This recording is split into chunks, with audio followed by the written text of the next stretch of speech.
Hello student, welcome to my YouTube channel. Students, आप लोगों को यह जानकर काफ़ी ज़्यादा खुशी होगी कि मुझे मिल चुका है कक्षा 8वीं का विषय विज्ञान का पेपर, वो भी वार्षिक परीक्षा सत्र 2024-25 का।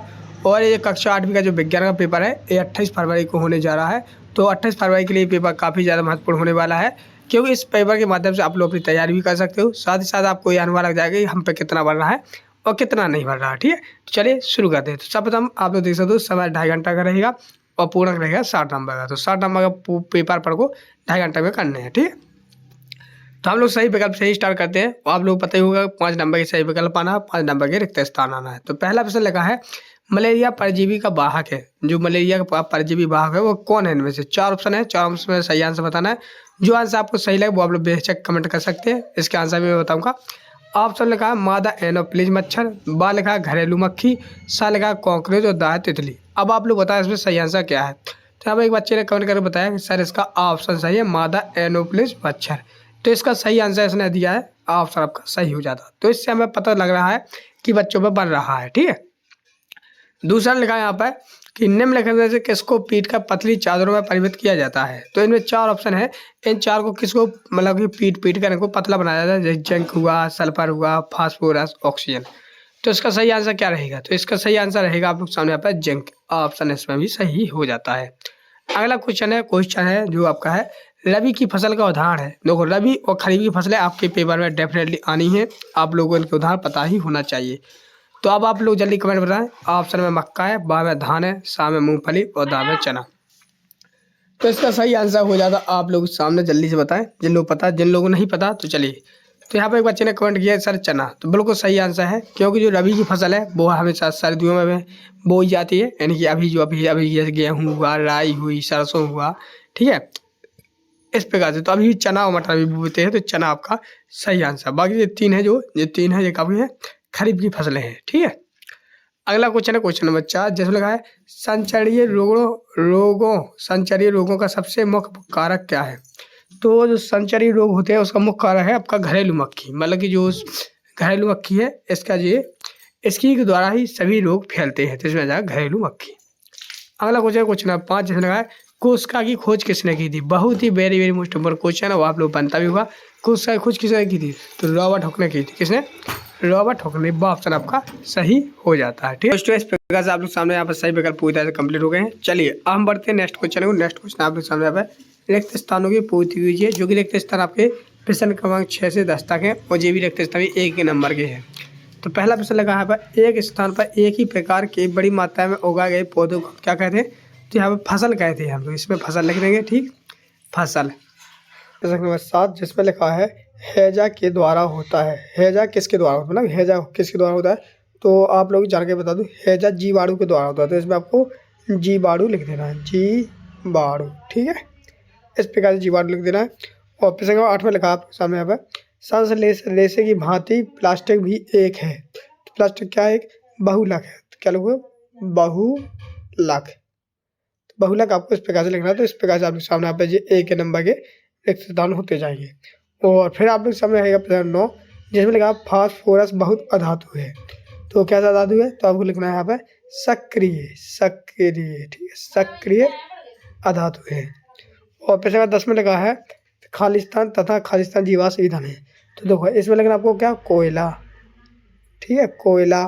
और इसमें लिखना आपको प्रोटोलियम लिखना। इस प्रकार से नहीं लिखा जाता, बता रहे हैं ना, पेट्रोलियम। ठीक है, प्रोटोलियम। तो ये हो जाएगा आपके जीवाश्म ईंधन है, 0।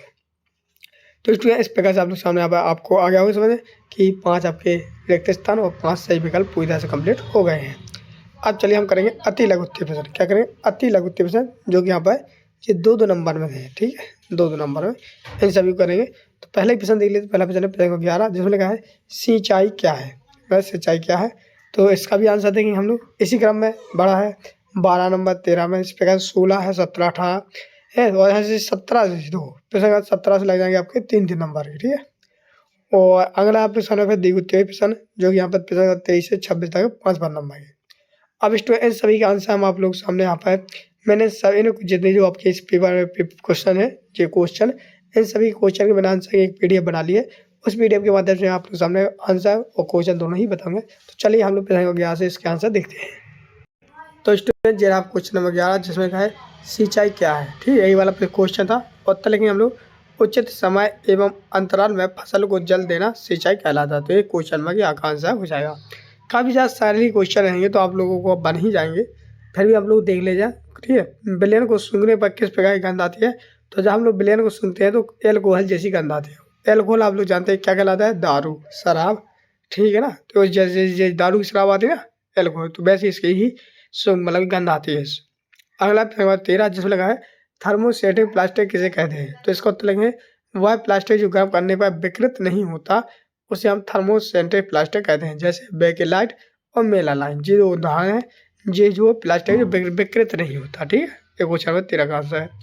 क्वेश्चन नंबर 14 में लिखा था धातु और अधातु में अंतर लिखना है, किस प्रकार की अंतर है? तो चलिए इसका भी अंतर देख लेते हैं हम। तो हम लोग यहाँ से देखेंगे, तो धातु और धातु का अंतर उनके भौतिक और रासायनिक गुणों के आधार पर किया जाता है, ठीक है। अगला क्वेश्चन क्वेश्चन नंबर 15 जिसमें लगा है जीवाश्म ईंधन किसे कहते हैं? उत्तर है जिन प्राकृतिक संसाधनों का निर्माण सजीव प्राणियों के मृत अवशेष जीवाश्मों से होता है उन्हें जीवाश्म ईंधन कहते हैं, ठीक है।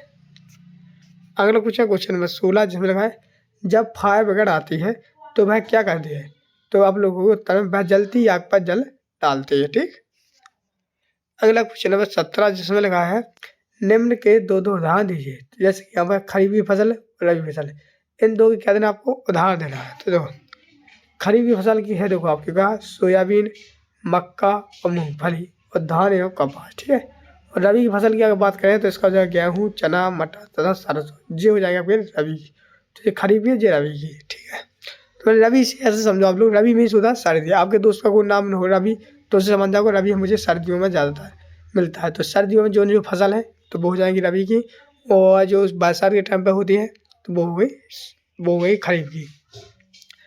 क्वेश्चन नंबर 18 लिखा है यहाँ पर सूक्ष्म जीवों के मुख्य वर्ग कौन कौन से हैं? उन 4 वर्गों के नाम लिखो। और तो ऐसे देखो जी आपके 4 वर्ग, एक तो जीवाणु, जीवाणु में जे नाम दिए गए हैं, और कवक, कवक में जे नाम है, और प्रोटोजोआ, प्रोटोजोआ में अमीबा वायरस में आ जाएगा, शैवाल में जी नाम है। तो इनको जरूर सीख लेना, ठीक है। वेरी वेरी मोस्ट इम्पोर्टेंट, आपके पेपर में आने की काफ़ी ज़्यादा संभावना है। और 19वां है क्वेश्चन लगा है कुछ ऐसे रस संचरित क्यों कहलाते हैं? तो आप लोग ऐसे रेशे जो मनुष्य द्वारा बनाए जाते हैं अर्थात जो पौधों और जंतुओं से प्राप्त नहीं होते संश्लेषित या मानव निर्मित रेशे कहलाते हैं। ये 3 प्रकार के होते हैं, रियोन, नाइलॉन, पॉलिस्टर और एक्रिलिक, ठीक। 20वां उत्तर देखिए, 20 में लिखा है पेट्रोलियम कैसे बनता है? तो सीधा सीधा आंसर लिखेंगे, पेट्रोलियम का निर्माण समुद्र में रहने वाले जीवों से हुआ है। जब ये जीव मृत हुए इनके शरीर समुद्र के पैंदे पर जाकर जम गए और फिर रेत तथा मिट्टी की सतहों द्वारा ढक गए। लाखों वर्षों वायु की अनुपस्थिति उच्च ताप और उच्च दाब से मृत जीवों को पेट्रोलियम और प्राकृतिक गैस में परिवर्तन कर दिया गया। ऐसे आप लोग पेट्रोलियम के बारे में पढ़ाई है। अब आप लोग क्वेश्चन में 21 था, समझाइए CO2 किस प्रकार का आग को नियंत्रित करती है? तो CO2 जो गैस होती है, आपने देखा है कि हर सभी भाई गैस सिलेंडर जैसा टंगा रहता है, आपकी बस में सभी है, आपके स्कूल में, जिसको हम अग्निनाशक यंत्र कहते हैं, ठीक है। तो उसमें CO2 गैस भरी होती है और वो जो उससे क्या आग को बुझाया जाता है। आग कैसे बुझती है? तो वही वाला इसका क्वेश्चन पूछा। तो आप लोगों को कार्बन डाइऑक्साइड सबसे अच्छा अग्निशामक है।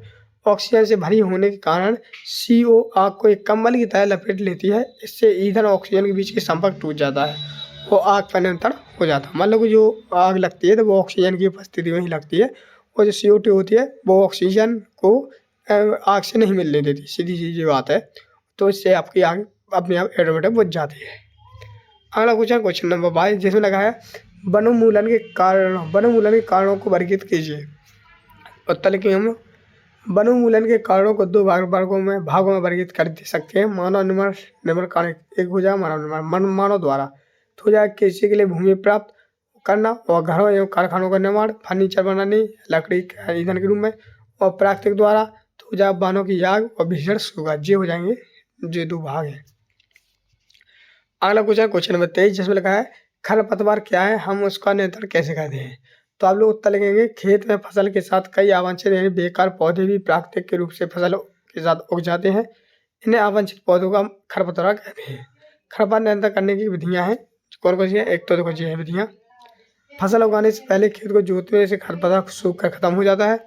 और दूसरे लघु में पुष्पण एवं बीज बनने से पहले हाथ से, खुरपी से, हैरों से की सहायता से पौधों को जड़ सहित उखाड़ कर खरपतवार को नष्ट किया जा सकता है। और तीसरा लगा है रसायनों के उपयोग से भी खरपतवार को नष्ट किया जाता है। ये 3 हो जाएंगे। 24वां लगा है प्रतिजैविक क्या है और प्रतिजैविक लेते समय कौन कौन सी सावधानी रखनी चाहिए। उत्तर है प्रतिजैविक ऐसी औषधियाँ जो बीमारी पैदा करने में सूक्ष्म जीव को नष्ट कर देती हैं या उनकी वृद्धि को रोक देती हैं, प्रतिजैविक या एंटीबायोटिक कहलाते हैं। उदाहरण जैसे पेनिसिलिन, स्ट्रेप्टोमाइसिन, टेक्सासाइन, एथोलियम, ये क्या है, प्रतिजैविक है। इनकी सावधानियाँ इस प्रकार से हैं कि प्रतिजैविक दवाई डॉक्टर की सलाह से ही लेना चाहिए। प्रतिजैविक दवाइयों का पूरा कोर्स करना चाहिए, अन्यथा अगली बार आवश्यकता पड़ने पर प्रतिजैविक दवाइयाँ उतनी असरदार नहीं होंगी। अगला क्वेश्चन है क्वेश्चन नंबर 25, जिसमें पूछा 5 नंबर के हैं जी। जिसमें प्रश्न था CNG और LPG के ईंधन के रूप में उपयोग करने के क्या लाभ हैं। तो उत्तर होंगे CNG और LPG को सबसे अधिक लाभ यह है कि इससे घरों और कारखानों में सीधा जलाया जा सकता है, जहाँ इसकी आपूर्ति पाइपों के माध्यम से भी की जा सकती है।